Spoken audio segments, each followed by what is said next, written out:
Pre budget को लेकर उद्योगपतियों से मीटिंग करने पहुंचे हरियाणा के मुख्यमंत्री नायब सिंह सैनी ने सुझाव लिए। उद्योगपतियों द्वारा दिए गए सुझावों को बजट में स्थान दिए जाने का आश्वासन मुख्यमंत्री ने दिया है। गुरुग्राम की पीडब्ल्यूडी रेस्ट हाउस में उद्योगपतियों और रियल एस्टेट के लोगों के साथ हुई इस बैठक में कई अहम सुझाव दिए गए। मुख्यमंत्री ने उद्योगपतियों को आश्वासन दिया कि 2025 में नई औद्योगिक नीति लागू की जाएगी, जिससे उद्योगपतियों को किसी भी तरह की कोई परेशानी ना हो और ज्यादा से ज्यादा उद्योग हरियाणा में स्थापित हो सके, जिससे प्रदेश का संपूर्ण विकास हो सके। मुख्यमंत्री ने कहा कि अब गुरुग्राम को ग्रेटर गुरुग्राम के नाम से ही जाना जाएगा। मिलेनियम सिटी, साइबर सिटी के बाद गुरुग्राम को ग्रेटर गुरुग्राम बनाने की दिशा में तेजी से काम किया जा रहा है। किसानों की समस्या पर मुख्यमंत्री ने कहा कि देश के प्रधानमंत्री नरेंद्र मोदी ने किसानों को नए साल का तोहफा दिया है। किसानों को 38,500 करोड़ की सब्सिडी दी है। इसके अलावा हरियाणा सरकार ने भी 1,000 करोड़ की रकम किसानों के खातों में डाली है। भाजपा सरकार किसानों की हितैषी है। प्री बजट को लेकर के हमारे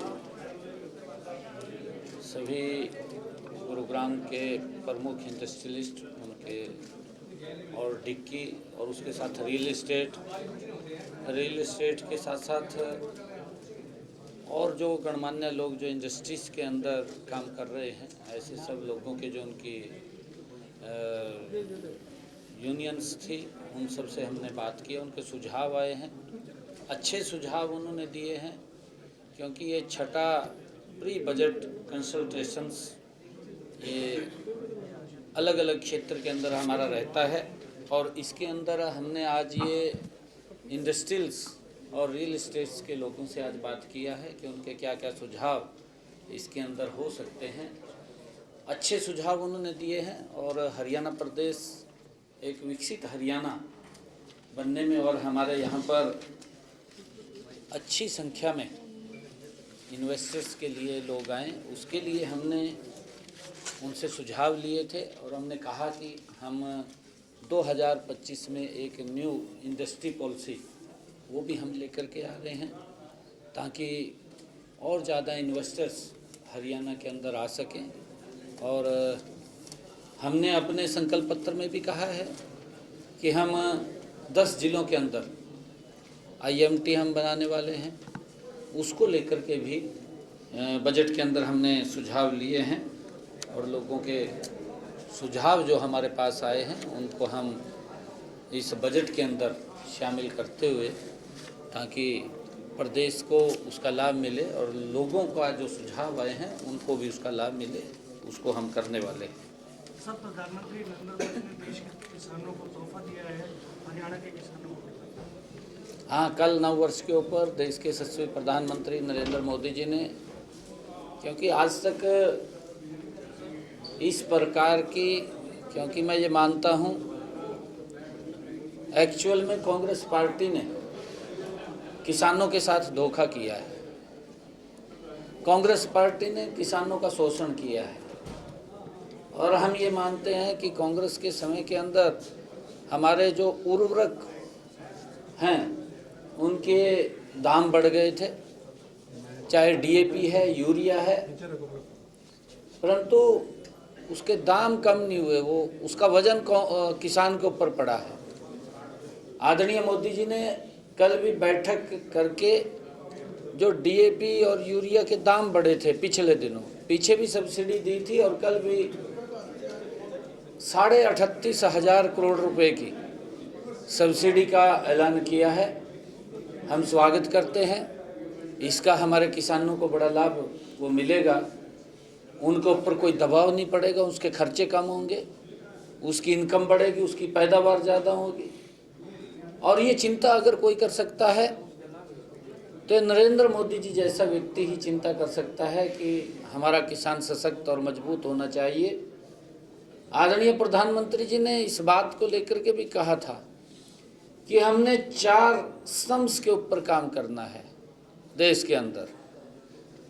किसान है, जो उन्होंने ज्ञान की बात कही थी, गरीब है, युवा है और नारी है और हमारा अन्नदाता है, किसान है। अगर इनके हित के लिए, इनकी मजबूती के लिए हम काम करेंगे तो भारत ये विकसित राष्ट्र बनेगा, ये सशक्त भारत बनेगा। उसको लेकर के मैं आदरणीय प्रधानमंत्री जी का धन्यवाद करना चाहूँगा कि उन्होंने आने वाले समय के लिए जो 38,500 करोड़ रुपए की इस उर्वरक पदार्थों के ऊपर जो हमारा यूरिया और डीएपी है उसके ऊपर सब्सिडी दी है, उसके लिए हम धन्यवाद करते हैं और हमारे किसानों को इसका देश के अंदर बड़ा लाभ मिलेगा। किसान नेता डल्लेवाल लगातार अनशन में बैठे हुए हैं। सुप्रीम कोर्ट कह चुका है कि अनशन छुड़वाना है और कल पंजाब पुलिस भी पहुंची, लेकिन उसके बावजूद अनशन नहीं होता। क्या कहना चाहेंगे?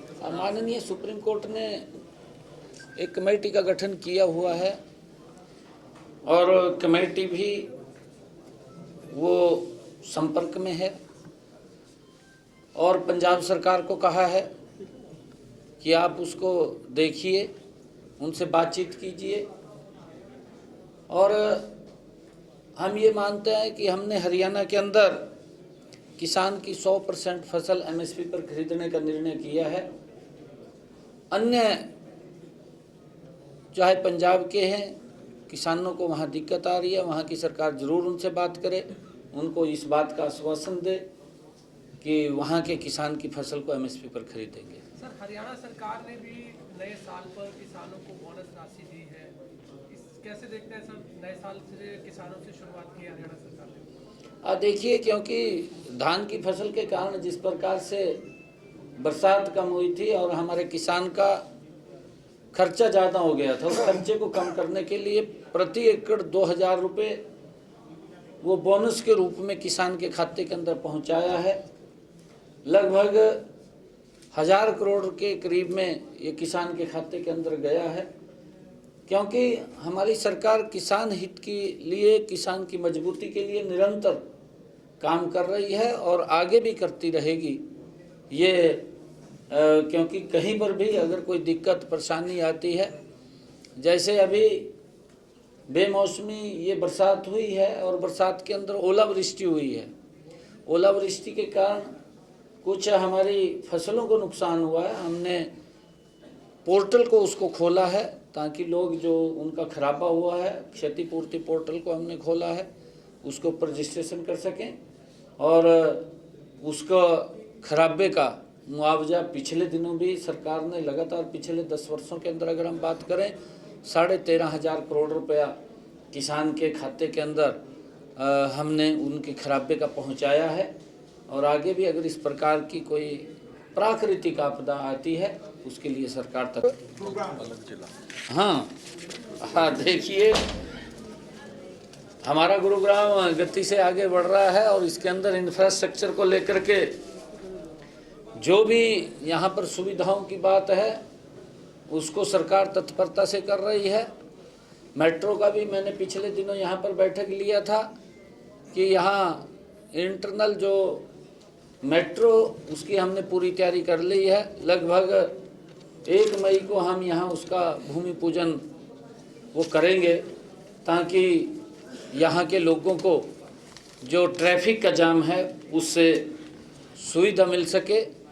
और एक हमारे यहाँ पर पिछले दिनों जो 700 बेडेड सिविल हॉस्पिटल बनाने का बात थी उसकी तरफ भी हम गति से बढ़ रहे हैं, क्योंकि गुरुग्राम मेडिकल हब है और यहाँ पर लोग काफ़ी संख्या के अंदर उनको स्वास्थ्य सुविधाएं यहाँ पर मिलें और अच्छी सुविधाएं मिलें, उसको लेकर के हम तत्परता से काम कर रहे हैं। जल्दी ही यहाँ पर वो 700 बेडेड हॉस्पिटल भी बनेगा। चुनाव की सरगर्मियां तेज है पूरे हरियाणा में, हमारी पूर्ण तैयारी है और वार्डबंदी कुछ हो गई है, कुछ रह गई है, जल्दी ही पूर्ण हो जाएगी और करके जल्दी ही जो भी चुनाव आयोग डेट देगा उस डेट को हम चुनाव कराने के लिए तैयार हैं। दास्ताने हरियाणा न्यूज अब उपलब्ध है 1100 प्लस डिजिटल केबल नेटवर्क पर and Android based DTH smart set top box, सभी OTT प्लेटफॉर्म 24 लाइव देखिए हमारे सभी सोशल मीडिया पेजेस पर। अधिक जानकारी के लिए विजिट करें www.dastaneharyana.in पर।